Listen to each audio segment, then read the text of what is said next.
Hai, 54 diena, dar viena diena rojuje, Australijoje, šilta, smagu, nuotaika tik gerėja, tai irgi nuo pačio ryto prasidėjo viskas puikiai. Ir šiandien noriu su tavimi pasidalinti, kaip ir žadėta naujienlaiškio nemokamo oferio, tai yra nemokamo naujienlaiškio oferio rezultatais, paleista per Facebook'o meta reklamą. Tai dabar ir daugiau nepiktžodžiauju ir galim šokti į ekraną ir pasižiūrėti rezultatus. Dabar esame ad account'e ir jame pasižiūrėsime jau paleistas reklamas, kurios prasidėjo nuo gruodžio 6 dienos. Tai matome būtent irgi pagrindinės metrikas, kurios yra dabar šią akimirką mums vienos svarbesnių, tai yra lydų skaičius ir lydų kaina. Tai matome būtent vienas atsetas buvo paleistas 6 dieną, kitas atsetas buvo paleistas 11 dieną. Dabar yra 17 diena.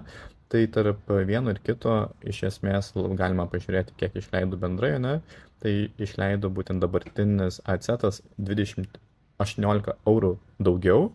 Matome CPM kainos, ne? Tai irgi, jeigu kada planuojate patys leisti reklamas, tai irgi e-komercijai gali būtent sviruoti, arba nuo rinkos gali sviruoti, bet Lietuvos rinkoje tai galite galvoti, kad nuo 5 eurų, 5 eurai labai nuostabu, tai nuo 5 eurų iki 15 ar 20 eurų už CPM tikrai galima mokėti. Ir tada priklauso būtent nuo verslo nišos ir tada nuo produkto. Ir be abejo priklauso nuo kampanijos tipo, ne? Tai dabar visa kampanijos tipas buvo orientuota į leads.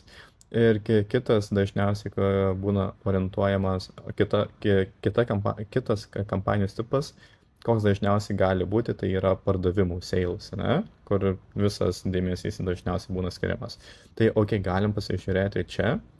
Tai kaip ir prieš savaitę laikų rodžiau būtent kokias reklamas esu pasikūręs, tai čia visos reklamos buvo su skirtingomis žinutėmis, kai kurios žinutės atsikartojo, tada matome paspaudimus ir matome paspaudimų kainos. Ir matome, kad viskas generavo tik tais vienas e-mailas, tai yra vienas vizualas, tai yra šis.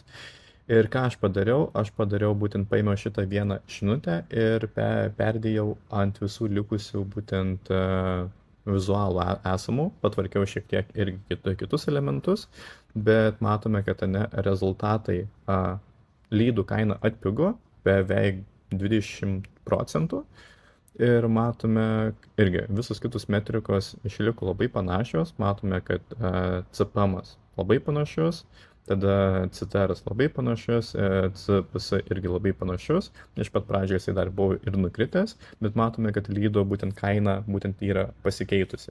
Tai trumpai kalbant, tas vienas pakeitimas, tiesiog žinutės sutvarkymas ir perdėjus per labiausiai performinančius vizualus, matome, kad patvarkė būtent lydo kainą, ne? Visos kitos metrikos liko labai panašios, bet lydo kaina atpigo 20%. Tai irgi dažnai įtakoja, tai pirmiausia tai yra nuotrauka, ne? Ir antras dalykas tai yra žinutė, headlinas. Tai irgi ką planuojate testuoti, tai dažniausiai reikia pagalvoti apie šios dalykus. Ir trečias, kas svarbiausias būna jau vėliau, tai tada yra landing pages, ne? Tai pardavimai, jeigu, ne? Arba būtent jeigu lydus generuoja per svetainę. Bet, tiek apie reklamą. Ir dabar, ką mes galime padaryti, mes galim dabar šiek tiek peršokti ir pažiūrėti būtent į lydų kokybę ir kokie lydai buvo sugeneruoti. Tai esu iš karto atsidaręs svetaines, kad nepasidalinti kontaktų duomenimis, lydų duomenimis. Tai pirma užklausa, ne? Matome e-komerciją, šmutkių rojus, irgi, sakyčiau, netinkamas lydas. Tada antras, galbūt pati niša kaip ir patraukė dėmesį, kaip ir iš tikrųjų, nuoširdžiai kalbant, tai norėčiau vienos odontologijos kaip partnerių, kaip kliento, kad galėčiau nuolat būtent tobulinti ir savo žinias.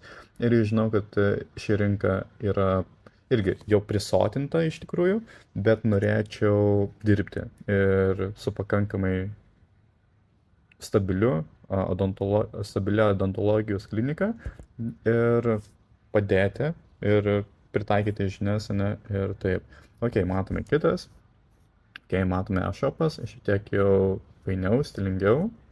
E, Kiek mačiau, tai neseniai pradedantis prekinis ženklas, bet irgi jaugi pasileidę reklamas, generuoja, bet trumpai taip apibendrinus, iš tiek, kiek turiu žinių ir patirties, sudėtinga niša ir sudėtinga pageneruoti pardavimus ir tiesiog nėra tiek daug žmonių, kurie pirktų, ne?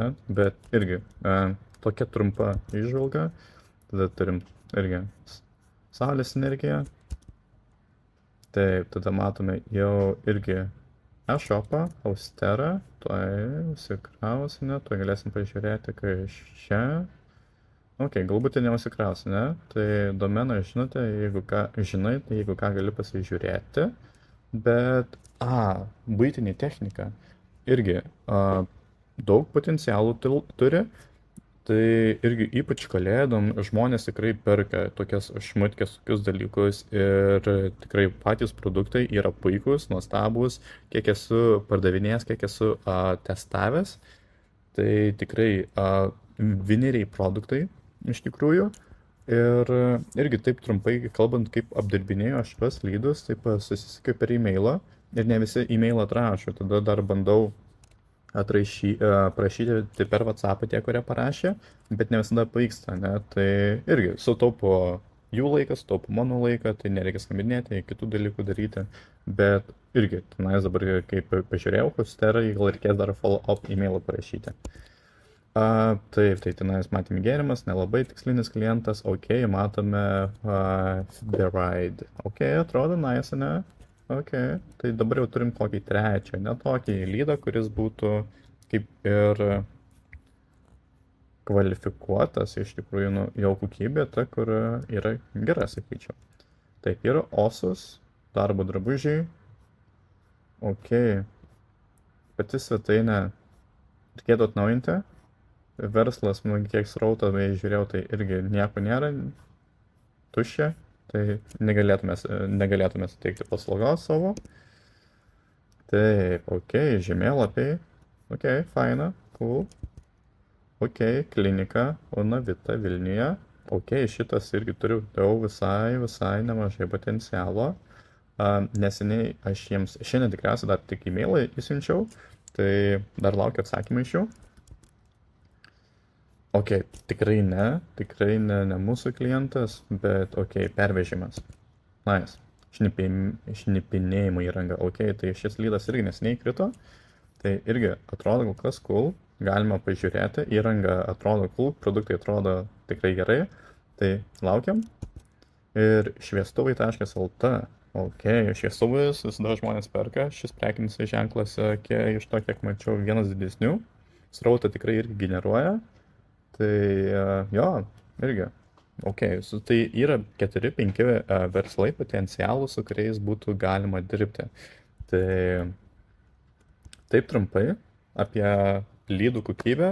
54 diena, 1 milijonas. Tai jeigu kilo kokių tau klausimų iš to, ką rodžiau, iš galbūt kampanijos, galbūt iš adseto, galbūt iš ad lygio, ar iš tolimesnės komunikacijos, e-mailų sequence ir panašiai. Tai jeigu kyla klausimų, tai gali rašyti tikrai komentaruose, tai malonu būtų pabendrauti. Tai ačiū, kad toliau žiūri, palaikai ir taip, Australija, 1 milijonas 90 dienų, 54 jau dabar, nepasiduodu, įvažiuojam toliau ir taip, ačiū, iki.